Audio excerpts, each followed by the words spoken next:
नए अध्यक्ष जी को सौंपी। ऐसे हमारे समाज सेवी चंद्रजी सोमानी साहब,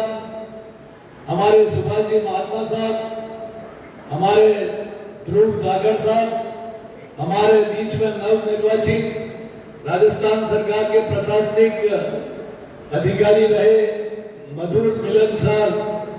परम सम्मानीय मालवीय साहब, हमारे बीच में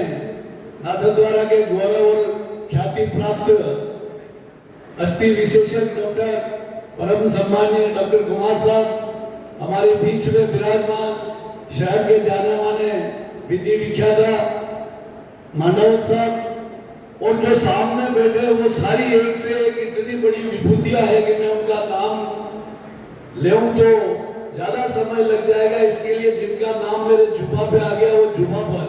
और जिनके नाम नहीं आए उनका हृदय में सम्मान करते हुए आप सभी को बहुत बहुत शुभकामनाएं राजस्थान सरकार की तरफ से देने के लिए उपस्थित हुआ हूं कि ये आज आपने स्मारिका का विमोचन किया। ये स्मारिका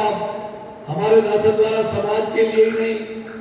हम सभी क्षेत्रवासियों के लिए बहुत उपयोगी होगी। और इस समारोह में इतनी अच्छी संख्या में महिला शक्ति उपस्थित हुई है, उनको भी मैं प्रणाम करता हूं, अभिवादन करता हूं। ये डालिया साहब से कई वर्षों पुराना मेरा रिश्ता रहा है, और आपके दिल में एक समाज सेवा का बड़ी भावना रही है। चाहे आपने उदयपुर सेवा समिति बनाई हो, उदयपुर के लिए विकास के लिए जहाँ आपकी कर्म भूमि, और चाहे नाथद्वारा समाज जो आपकी जन्मभूमि, उसके लिए इसका निर्माण किया। ये व्यक्ति के दिल में दो चीज का कर्जा होता है, एक तो जन्मभूमि का और एक कर्म भूमि का, और आपने इस द्वारा ये कर्जा चुकाने के लिए जो काम किया उसके लिए मैं समस्त नाथद्वारा समाज की तरफ से आपका बहुत बहुत आभार व्यक्त करता हूं। मैं बताना चाहता हूं कि मैं जब ट्रेड यूनियन मूवमेंट में संघर्ष कर रहा था, अभी तो राज्य मंत्री बन गया, बड़े बड़े पदों पर पहुंच गया, लेकिन जब मेरा स्टार्टिंग संघर्ष का दौर था, जब मेरी उदयपुर में वो पहचान नहीं थी, एक जुझारू नेता के रूप में लड़ रहा था, मैं मजदूर आंदोलन के 18 मुकदमे लगे, 9 बार मैं जेल में गया हूँ मजदूर आंदोलन में, 3 बार मेरे पे प्राणघातक हमले हुए, 2 बार मैं भारत सरकार की तरफ से विदेश में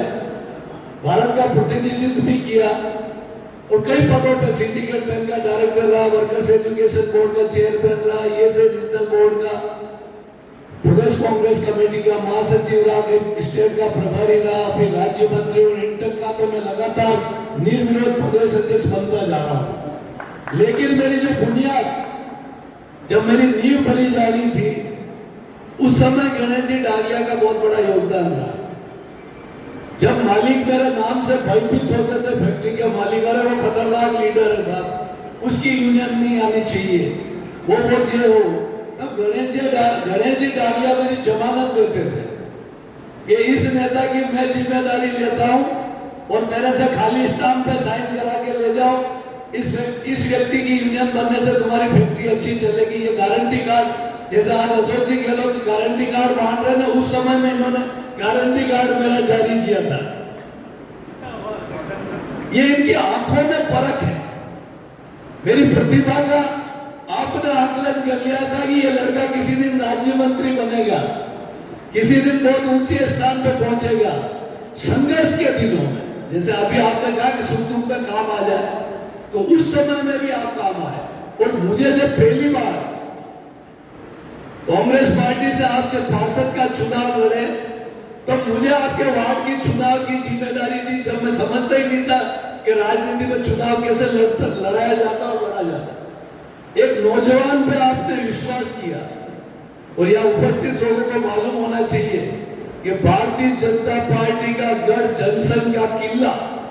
मोहनलाल सुखड़िया 17 साल मुख्यमंत्री रहने वाला व्यक्ति भी अशोकनगर से कभी कांग्रेस का काउंसलर नहीं जीता पाया, वह गणेश जी डालिया ने भारी वोटों से जीता,